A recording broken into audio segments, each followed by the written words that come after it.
Will you stop talking about the war? Me? You started it? We did not start it. Yes, you did. You invaded Poland. Welcome to WatchMojo UK, and today we're counting down our picks for the most iconic Python moments from outside of Monty Python. Before we begin, we publish new content every day, so be sure to subscribe to our channel and ring the bell to get notified about our latest videos. Very good. I am certainly not a lesbian. Carry on. Number 20. Rutland Weekend Television. Erik Idle. Before we go over there, I'm going to have a little something here with you just to celebrate, as you can imagine. Great. A year after Flying Circus concluded, Idle didn't hesitate to create his own sketch show. This resulted in this whimsical series, which covers a fictionalised news station located in Rutland, one of England's smallest counties. Sadly, Idle was given a minuscule budget, but managed to use it to his advantage, centering many jokes around Rutland's lack of funds. Right now, we're going to have some lovely music, and great. Despite this limitation, it was instantly adored by fans. It also led to Idle's comedy rock band, the Rutles. Originally written for a sketch, people found them so hilarious they became a real band, touring, releasing albums, and even getting their own mockumentary. Here, a two-man expedition are returning to the circus after spending 28 days under a South Shields bishop. Number 19. The President. Michael Palin. Why Brazil? Because it's big. Well, part of the reason. No, I mean, because it is the 5th biggest country in the world, and I can't believe I'd been all around South America and kind of missed out Brazil. Few people expected that the guy from Flying Circus, who dresses in rags and crawls out of the sea in the first episode, would become a respected geographer. After becoming a household name, rather than focusing solely on comedy, he pivoted to doing travel documentaries. Oh, I was always a curious child. I wanted to travel abroad. I was brought up in a part of the world, Sheffield in Yorkshire, after the war, where there was just no chance to travel. This eventually led to him becoming the president of the Royal Geographical Society. It was only from 2009 until 2012, but he did a remarkable job of encouraging geographical research. Palin is such an admirable person that it's hard to disagree with him being labelled not only as Britain's nicest man, but also the greatest Yorkshireman ever. And I said yes, and they said, oh, you're great, you're just the person to do it. It was only when I was halfway around the world that the director, after a few beers, admitted I was the 5th person they'd asked to do it. No. Number 18. The Saga of Erik the Viking. Terry Jones. Have you done this sort of thing before? Me? Of course. I've been looting and pillaging up and down the coast. Similarly to Palin's career, you probably wouldn't expect Mr. Creosote's actor to become a children's author. Well, that's exactly what happened in 1983, when Jones released this cherished kids' novel. As the name suggests, it's about a Viking who embarks on an action-packed voyage. You do like me at all? What do you expect? You come in here, burn my village, kill my family. It was so celebrated that it won awards and even got a live-action adaptation, plus a video game. The plot was significantly altered for both of these versions, however, and the movie didn't receive stellar reviews. Despite the flick being a commercial failure, we have to praise Jones for putting so much passion into telling a heartwarming children's story. You don't like it, do you? Well, I just think it's a little bit crude, that's all. What about all the killing and looting? That's just as crude, isn't it? You have to do that. Number 17. Rincewind. Erik Idle. Hey, I remember this. Aha! Things have changed, haven't they? Who are you? I'm you, just better drawn and animated. Terry Pratchett's Discworld is easily the world's most famous comic fantasy series. He's one of the most quintessentially British authors of the modern era, with one of his most iconic characters being the wizard, Rincewind. His defining characteristics are an eagerness to flee and almost zero magical skill. Just look at those jagged pixels, not to mention that mono voice. Please tell me what's going on. I'm from the sequel, and there's been a few changes, I can tell you. In live action, he was played by David Jason, but in the video games, Idle did the voice acting and even wrote its theme song, That's Death. It's unlikely that they'll do more live-action Discworld adaptations, but Idle would easily be our dream casting choice for the cowardly magician. Higher resolution? A wizard must look the goods, Better sound? After all, my voice isn't supplied by just anybody, Longer rest periods between quests, less walking, that sort of thing. Number 16. North Korea. Michael Palin. 고문색으로 표시한 군사분계선입니다. 이 군사분계선의 총 연장 길이는 257km입니다.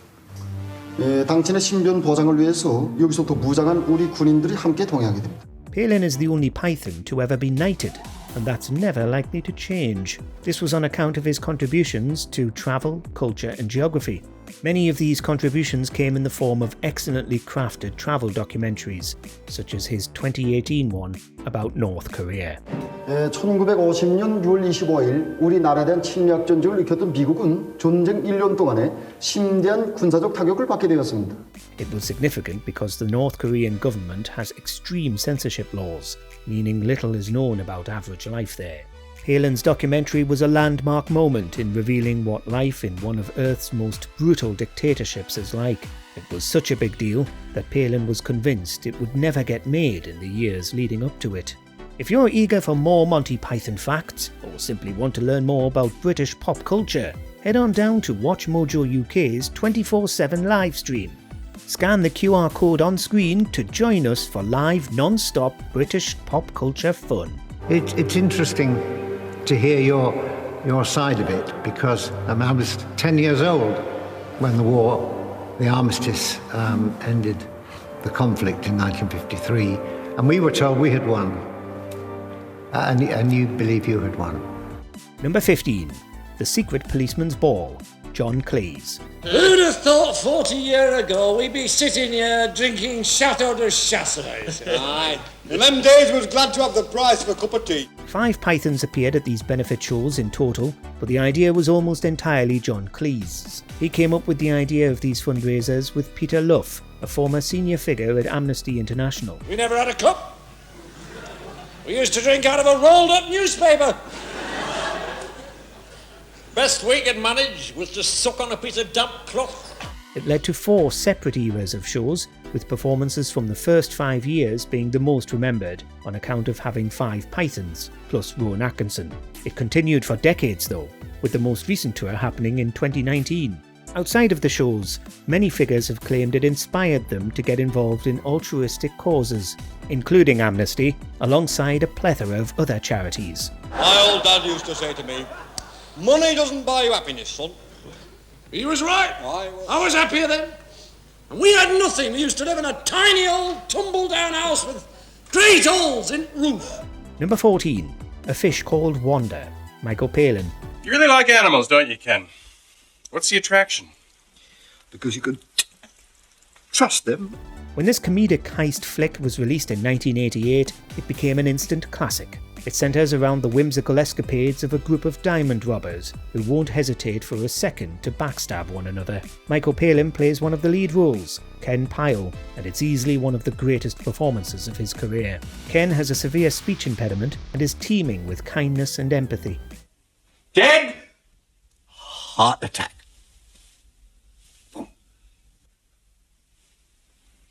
I don't believe this.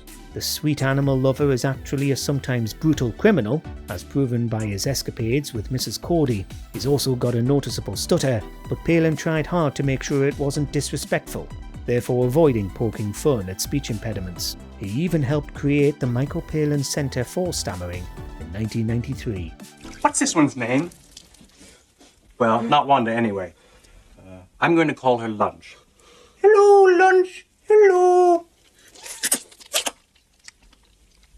Number 13. Crusades, Terry Jones. Your priest says, go. Your bishop says, ho. Your pope says, go. Take a cross to Jerusalem as pilgrims in arms. Palin wasn't the only Python who worked on informative documentaries. Jones did the same, but with a focus on history. This resulted in his excellent documentary, Crusades. It was pretty stylistically unique for its genre, with a focus on making the historical figures look like living artwork. The Pope's call now went out across Europe, and to get bums on saddles, the church could boast it had already signed up a cast of stars. It wasn't the only documentary he created. He later made one called Medieval Lives, one about barbarians, then one purely about map mysteries. They're all worth watching in our opinion, not only because we adore Jones, but because he put a great deal of passion into them, and it clearly shows. He hammered the Moors in Spain. Now watch him smash them in Jerusalem. Raymond's taking his family with him. he expects to be put in charge of the whole crusade. Number 12. Not the Messiah, he's a very naughty boy. Eric Idle. They've taken everything we've got as if it was their right. For years, Idle wanted to adapt their iconic movies into musicals. In 2007, he collaborated with John Duprez to finally give Life of Brian the musical treatment. And we've got nothing in return, though they make so much fuss. It was originally an Idle solo project, but to celebrate their 40th anniversary, Palin, Jones and Gilliam joined in with a 2009 performance. It was only performed live for a few years, but thankfully it's not lost media, as a recording was released for physical media in 2010. It's a blast to watch for any fans of the original, especially when the closing track comes and you find it impossible to avoid joyfully singing along. The aqueduct? What? They gave us the aqueduct. Number 11. Fear and Loathing in Las Vegas. Terry Gilliam. I remember saying something like, I feel a bit lightheaded. Maybe you should drive. Suddenly, there was a terrible roar all around us. The only Python born in the States finally makes an appearance. Any Python fan will tell you that Terry Gilliam's directing career is astounding. First, he co-directed Holy Grail, but later on created a variety of his own movies. One of our favourites is this late 90s flick based on a semi-autobiographical novel by Hunter S. Thompson from 1971. The only thing that really worried me was the ether. There is nothing in the world more helpless and irresponsible and depraved than a man in the depths of an ether binge. The psychedelic adventure was inherently difficult to adapt, on account of how incoherent it often can be. Gilliam didn't shy away from the challenge, and to us, we think it's the greatest adaptation the book could ever have. It was sadly a box office failure though, but over time, it's become a highly adored cult classic. What? No! Wait! We can't stop here. This is bad country. Number 10. A Liar's Autobiography. Graham Chapman. Well, I think Graham was perhaps sillier than all of us. It didn't appear to be. He appeared to be very straight and rather serious about things. Volume 6 of Chapman's fictionalised biography was released in 1980 and remains the only volume publicly available. It was primarily written by Chapman, but it had contributions from 5 other authors, including the acclaimed Douglas Adams. I think Liar's Autobiography is one of the best books about Python, if not the best. Partly because it's quite short, and also because it's all lies, and yet within the lies are a lot of truths. Quite a few Python biographies exist, but to us, this one is the most humorous. It's also complete lies, according to Terry Jones. For instance, he couldn't settle on one birthday, Chapman gives 3 instead. It was eventually made into a feature-length animated movie in 2012, but reviews were only average, so it's only worth watching for the most hardcore fans. And it's a very, very funny book. Number 9. Brazil. Terry Gilliam.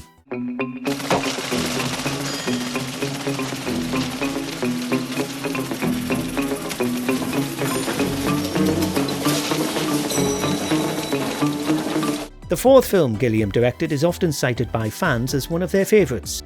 Brazil was released a decade after Holy Grail and ended up being a perfect example of Gilliam's unique style. It's set in a dystopian society that loves bureaucracy, heavily inspired by 1984, except far more surreal. Sam!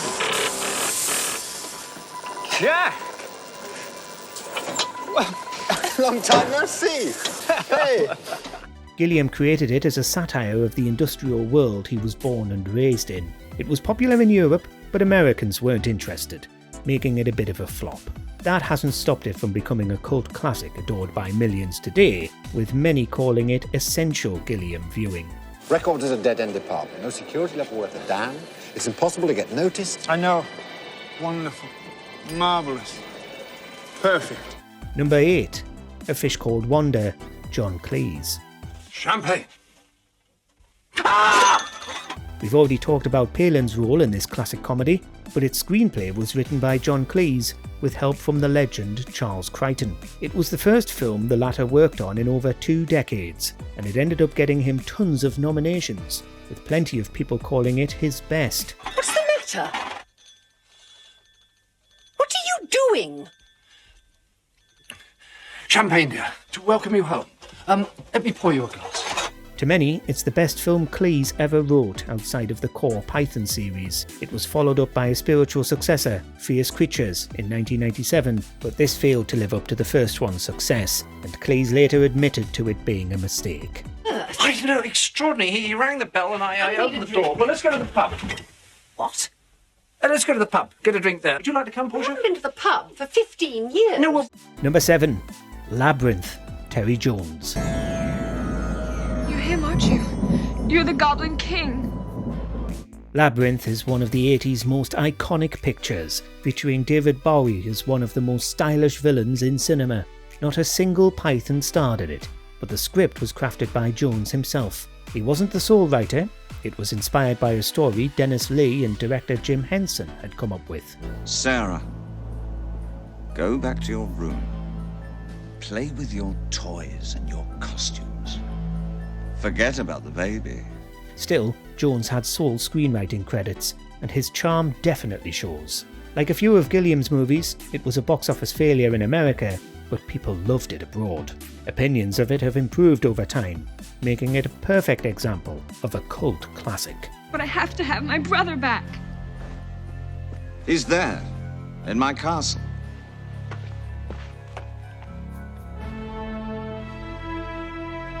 Number 6. Around the World in 80 Days with Michael Palin. Michael Palin. Now, I thought I was the only one travelling light. I'm not going, no. French author Jules Verne published the novel that inspired this adventure in 1872. At the time, the idea of someone circumnavigating the world in only 80 days was wild. Over a century later, Palin put it to the test and ended up being brilliantly successful. What is this? We want this to be with you everywhere. He could have simply flown, but decided to go solely by land and sea, as they didn't have jets in the 19th century. Afterwards, Palin wrote a book providing even more insight into the adventure. It wouldn't be the last time Palin would cross the globe. He later travelled from one pole to the other, and then also circumnavigated the Pacific Rim. Why do you all look so happy? Well, that's it. Said goodbye. Like it or not, I'm off. Round the world. Number 5. Spamalot, Eric Idle. Steady. And here we go. We've already discussed the musical version of Life of Brian, but we think Spamalot is the more iconic of the two. It's instead based on Holy Grail, turning the original movie into a spectacular Broadway musical.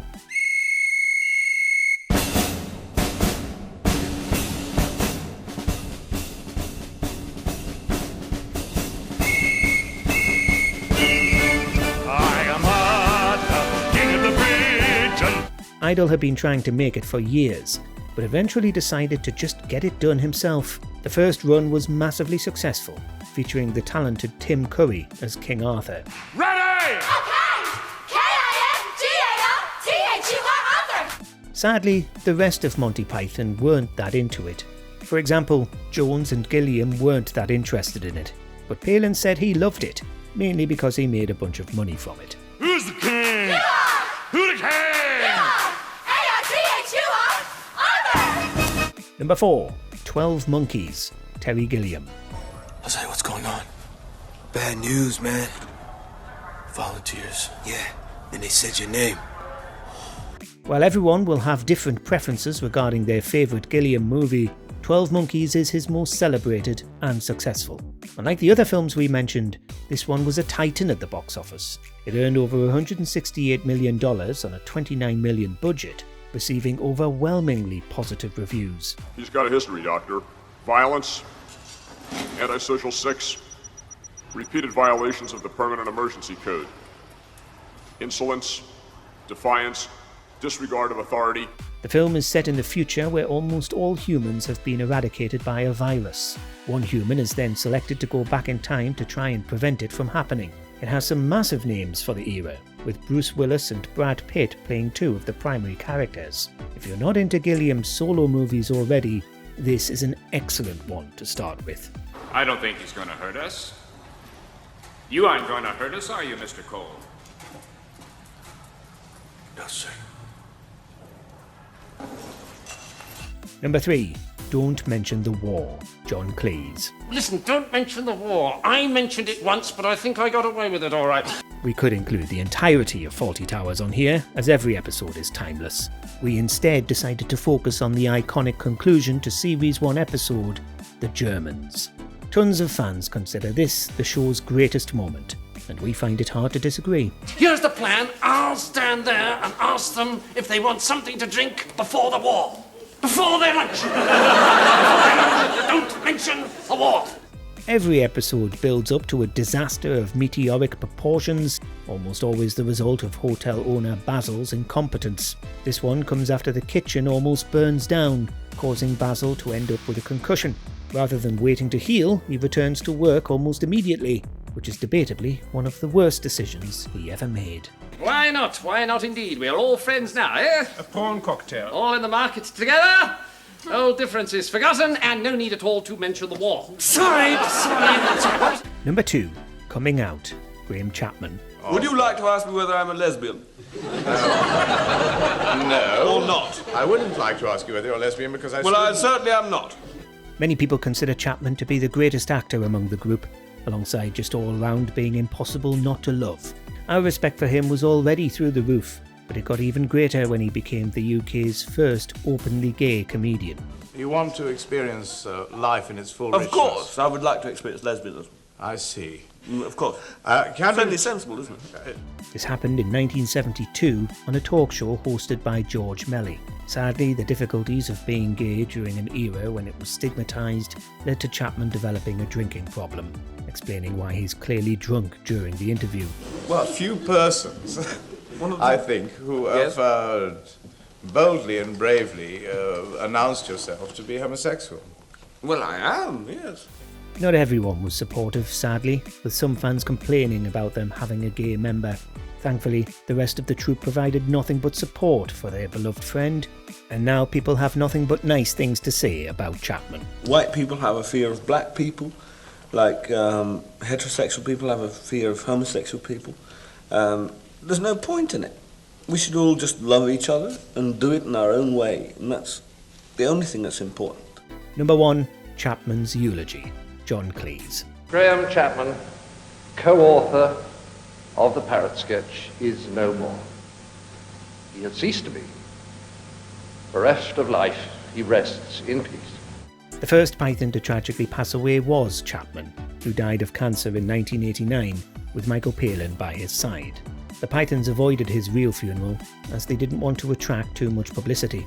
Later, at his memorial service, John Cleese gave an incredibly heartfelt eulogy. And I guess that we're all thinking how sad it is that a man of such talent, of such capability for kindness, of such unusual intelligence, should now so suddenly be spirited away at the age of only 48. It began by referencing the parrot sketch, one of Chapman's most celebrated creations. It's a challenge to listen to the whole thing without crying both tears of laughter and sorrow. Cleese also hilariously made it noteworthy for being the first televised memorial service where someone said the F word. In the following decades, we've only grown to miss Chapman more. But as the saying goes, when you're chewing on life's gristle, don't grumble, give a whistle. And the reason I feel I should say this is he would never forgive me if I didn't, if I threw away this glorious opportunity to shock you all on his behalf. What was your favourite Python moment from outside of Monty Python? And did we give it a mention today? Let us know down in the comments below.